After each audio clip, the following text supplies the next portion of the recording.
Today, we are going to take the lasagna soup recipe from Natasha's kitchen and we're going to make it vegan. It's a super easy recipe with just a few ingredients and it tastes just like lasagna. So let's get started. The original recipe called for Italian sausage. So I am going to use these tofurkey Italian sausage. You can use any brand you like. You can even use crumbles.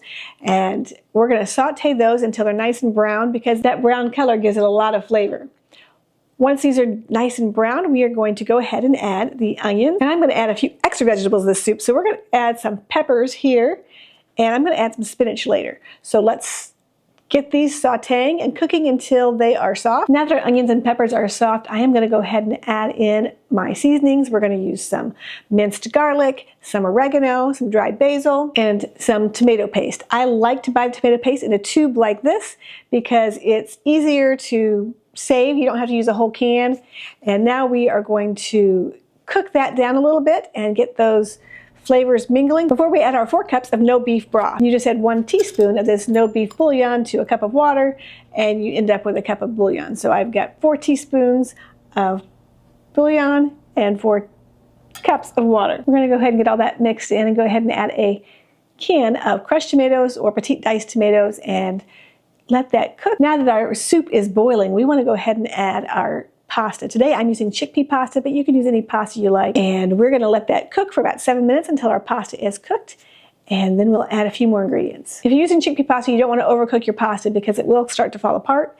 And now we're going to add into that some vegan Parmesan cheese and some fresh basil and some spinach. Now we want to cook that down until it's just wilty. And then it's done. While our soup is cooking, we want to go ahead and mix up our tofu ricotta cheese.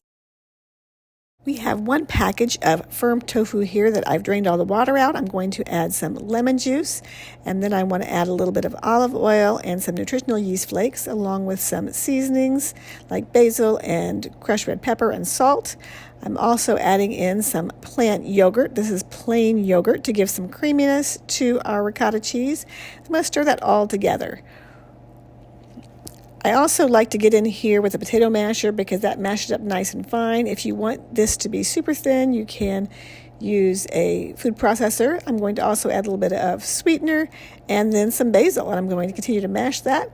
And my last ingredient is Parmesan cheese or the vegan Parmesan cheese, and we'll mash it together, and that is a delicious topping for our lasagna soup recipe.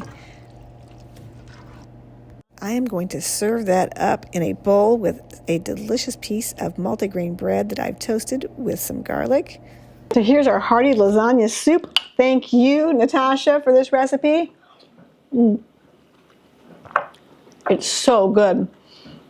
It's even better when you dip it some bread in it. It tastes just like lasagna, but it's not going to feel like a brick in your stomach later. This is a fantastic soup recipe. Your entire family is going to love it. Thank you so much, Natasha, for this recipe. And if you want some more family-friendly vegan recipes, then check out this video right here.